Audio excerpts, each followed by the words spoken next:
എഫേസ്യർക്ക് എഴുതിയ ലേഖനം 4-ാം അധ്യായം 1 മുതൽ 16 വരെ.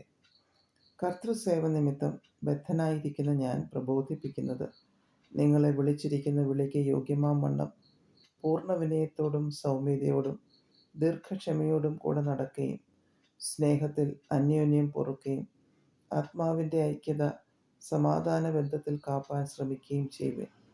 നിങ്ങളെ വിളിച്ചപ്പോൾ ഏകപ്രത്യാശയ്ക്കായി നിങ്ങളെ വിളിച്ചതുപോലെ ശരീരമൊന്ന്, ആത്മാവൊന്ന്, കർത്താവ് ഒരുവൻ, വിശ്വാസമൊന്ന്, സ്നാനമൊന്ന്, എല്ലാവർക്കും മീതെയുള്ളവനും എല്ലാവരിലും കൂടി വ്യാപരിക്കുന്നവനും എല്ലാവരിലും ഇരിക്കുന്നവനുമായി എല്ലാവർക്കും ദൈവവും പിതാവുമായവൻ ഒരുവൻ.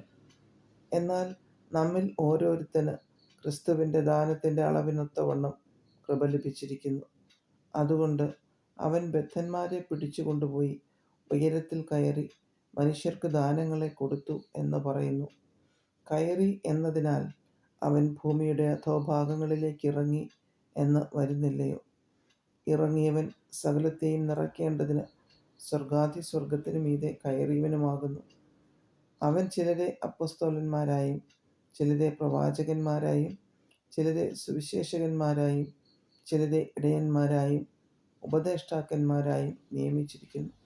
അത് നാം എല്ലാവരും വിശ്വാസത്തിലും ദൈവപുത്രനെക്കുറിച്ചുള്ള പരിജ്ഞാനത്തിലുമുള്ള ഐക്യതയും തികഞ്ഞ പുരുഷത്വവും ക്രിസ്തുവിൻ്റെ സമ്പൂർണതയായ പ്രായത്തിൻ്റെ അളവും പ്രാപിക്കുവോളം വിശുദ്ധന്മാരുടെ യഥാസ്ഥാനത്വത്തിനായുള്ള ശുശ്രൂഷയുടെ വേലയ്ക്കും ക്രിസ്തുവിൻ്റെ ശരീരത്തിൻ്റെ ആത്മീക വർധനയ്ക്കുമാകുന്നു.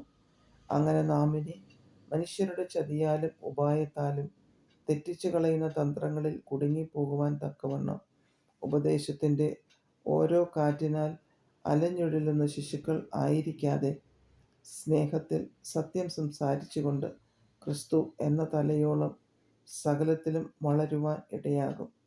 ശരീരം മുഴുവനും യുക്തമായി ചേർന്ന് ഏകീഭവിച്ചും ഓരോ അംഗത്തിൻ്റെ അതത് വ്യാപാരത്തിനൊത്തവണ്ണം ഉദവി ലഭിപ്പാനുള്ള ഏതു സന്ധിയാലും സ്നേഹത്തിനുള്ള വർധനയ്ക്കായി അവനിൽ നിന്ന് വളർച്ച പ്രാപിക്കുന്നു.